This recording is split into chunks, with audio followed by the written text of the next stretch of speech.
Bring it on back to 1941. Franklin was press. Depression's almost done. But let's rewind. See what we can find. Get on that contextualization grind.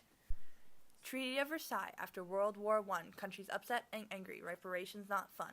Roaring 20s ended with the crash of 29, and the dirty 30s started with economy decline. With the Hoovervilles rising, rugged individualism driving, people to the streets who aren't really thriving. So in comes FDR, the new candidate, the Democratic nominee for president. He's got these ideas with Congress on his side. Here comes the New Deal. It renewed our sense of pride.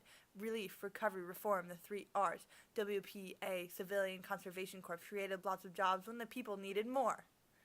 Germany, 1933. Adolf Hitler in this year, elected chancellor now we fear. Fascism Italy, Nazi Germany, Mussolini Hitler, Tojo, oh no. Hitler wrote Mein Kampf in 1925. Anti-Semitic values continued to thrive. Germany was gaining really extreme power. Britain was barely holding on in this dire hour. FDR and Congress are home and scared, don't want to be involved and have their men laid bare. For the first time, they consider isolation, try to change to protect the nation. So in comes the Neutrality Acts of 39. But wait, he'll contradict and realign.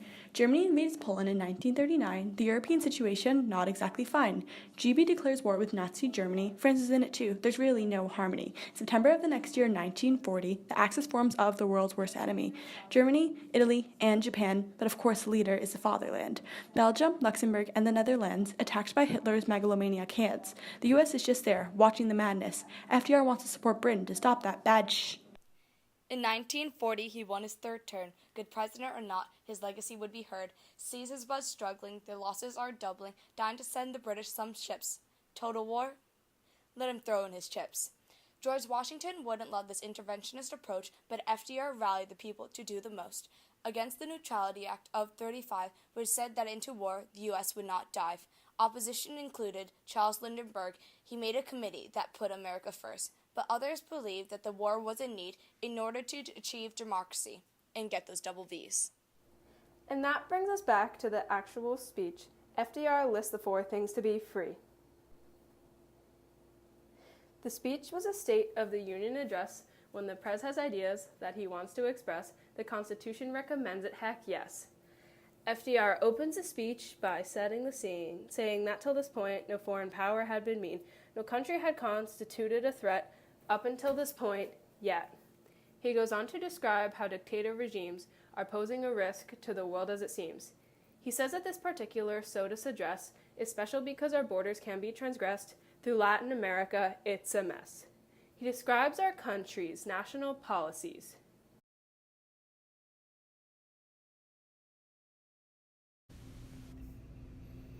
He knows that Americans want these policies to be worldwide fast so we can all agree and have right issues to be resolved speedily. He says that today's best is not good enough for tomorrow. Oh man, ain't that pretty rough. Tells his people that the U.S. made progress with the Army. They've developed it a lot in addition to the Navy, but FDR isn't quite satisfied yet. His peacetime nation is under a threat. He recognizes difficulties preparing for war. After all, his nation was at peace just before, so he brings up Congress and begins to implore. He needs funding and resources to help some other nations. He won't give in cash, he'll just give them munitions. They will pay us back in weapons, which will help us later. It's like an investment, which can only make us greater. Gotta prep now for the future safety. Then leasing with munitions is what he thinks is the key. He outlines what a true democracy should look like, including jobs, opportunities, equality, security, civil rights for all, no special privileges, a rising standard of living for all American villages. To ensure that these policies stay for many generations, he lists these 4 freedoms to set some foundations for how people in America should ideally be living, and that the government to its people should always be giving. Now let's jump into the freedoms and what they represent and how they will impact the people to the fullest extent. The first is freedom of speech and expression. The right to articulate ideas and opinions without the fear of oppression by government minions, also known as the First Amendment in the Constitution, impacting each court case's final resolutions. The struggle to achieve the freedom of speech and expression is still shown in modern-day sessions of political injustice and biased oppression, but we are working towards it now. For instance, look at how we are allowed to speak our minds about issues that impact humankind. However, not all countries have this right. Places like North Korea continue to fight. freedom of speech and expression is possible to achieve, but the people of North Korea are forced to grieve. The second freedom has been fought since the start of time, all the way from the era of the colony's prime. From the Act of Toleration to Rhode Island's accepting station, the freedom to worship God, past generations give a nod. The second is freedom of every person to worship God in his own way. Now Puritans and Protestants can live together in peace along with Jews, Muslims, and atheists at the least, for religious oppression will soon begin to cease, with the freedom to worship God however one may please. However the struggle in America still remains, terrorism has caused anti-Muslim sentiment to reign. Bans on Muslim immigration came with an executive order. They claimed it was just protection, but against religion they closed the border. The struggle for this right is still a process, but is the standard thanks office. The third freedom raises the standard of living, securing economic understandings for the people to keep giving. The third is freedom from want. Freedom from want. Freedom from want. Now, what does that mean? It is the freedom for economic stability and a fulfilled routine, granting every person the things that put them in a pleasant mood, try a house, some clothes, and a whole lot of food. Many thought this was controversial and communist to do every day. Don't worry, said FDR, it's not in a communist way, but a government providing for the people with the freedoms they say.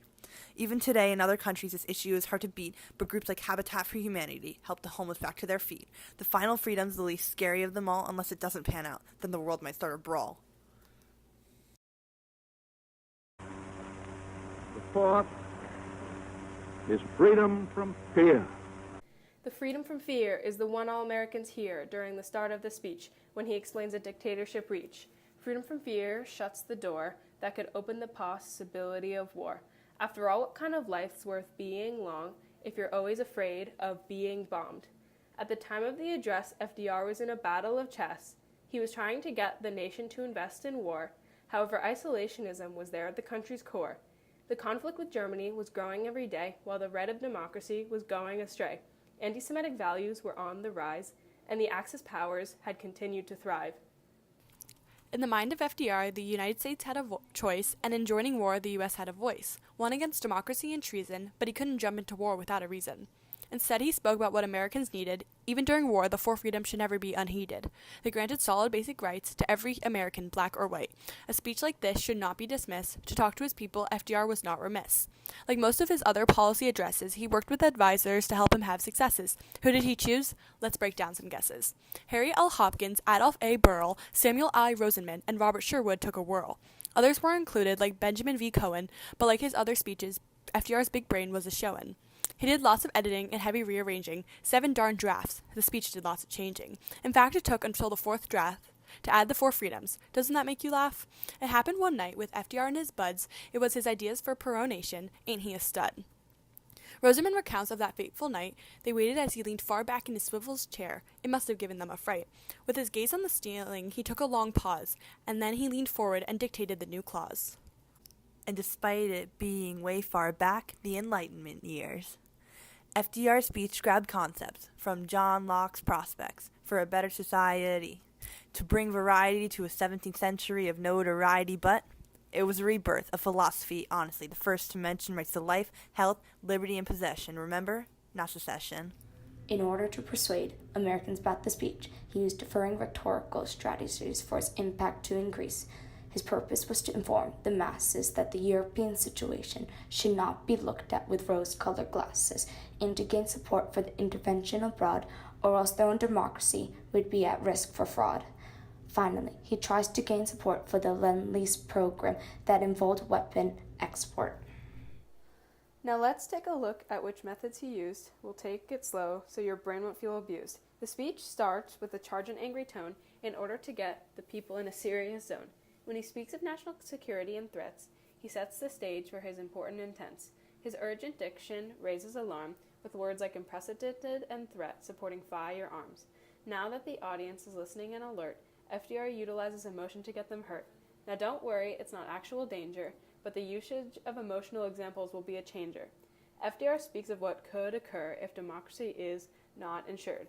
This is emotional because it affects everyone, and it is a scary reality to have begun. His emotional examples of nationalism discuss our future and past to show unity in American values for the people at last. He makes sure to speak to the heart of American pride by using pronouns that make you look inside. We, our, together, us, connects FDR to the American people so they can discuss. Now that they are similar and are united as one, the president and the people have the same purpose for what needs to be done. Now that the people feel connected to the president, they are inclined to listen to his ideas and follow his set precedent. Especially since everyone is connected through pride, American nationalism has reached its stride. But don't worry, he does more. He gives the audience logical reasoning and ideas to explore. The ideas talk about what democracy will ensure if it established in the U.S. furthermore. He persuades people on what the value of these thoughts by telling them what life could be like if we take our shot of achieving democracy and rights so that we could have a country of peace and quiet nights. His rhetorical strategies show politics and power, as the president could influence the people by the hour. Depending on what skills he stated, his impact would be heavily weighted. The For Freedom speech was not a huge hit, and the American people did not find it lit. It wasn't until painter Norman Rockwell made 4 oil paintings that put the nation under a spell. There was one for each freedom. Isn't that swell? FDR hired him to do it. Wasn't that smart? One of the nation's top magazines caught wind of the art. The Saturday Evening Post publication spoke to the heart. Seen by millions now, the art reminded people of how democracy influenced their lives. And wow, the speech became a cash cow. This form of visual rhetoric didn't suck. Raised $133 million. The Army budget folks couldn't believe their luck. Now that they raised more money, we wouldn't be sitting ducks. This shows culture in society because magazines were growing in variety. Had mass-printed media not been so popular at the time, nothing would have happened. The speech would not be seen as prime. The For Freedom set a huge expectation for what the American people should expect from the nation. Now the speech itself had to persuade because the impact of the 4 freedoms would be heavily weighed. Symbols. Signals that our country would resemble the greatest of ideas that would make the East tremble. In FDR's speech, he introduced the Lend-Lease policy, which would help the Allies out, give them some ships and munitions, put them on the route to victory. Entrance into World War II only 11 months later, For Freedom set the president up to succeed as an activate post-Pearl Harbor. He would represent the need to be a superpower, not let the world go sour. This connects to America in the world, the theme that shows how our relations unfurled. FDR wants to get involved abroad, change the U.S. from isolationist to interventionist. Let's be odd. Churchill, FDR banded together, won the World War, and fought to keep the peace. The Atlantic Charter helped the Allies out to keep world peace in the post-war world. People looked to FDR. It changed the influence of the press for years to come. He was an icon. The 4 freedoms would serve as a beacon for the lost, for the dying, for the frightened, for the grieving. To set up the basis, the sites, Universal Declaration of Human Rights. Eleanor Roosevelt, his activist wife, helped create the UN in honor of his life, but her most impressive, recognized approach was her contribution to ending persecution. People say that FDR's Sodas of 41 changed American national identity. Interventionism has won. FDR's words laid the groundwork for modern American beliefs, pushing the movement for civil rights. That's pretty neat. To sum it all up, war was raging in Europe. FDR had to make it clear that U.S. interests could no longer just be here. To fight for democracy, they had to help abroad, and for his For Freedom speech, we should all applaud.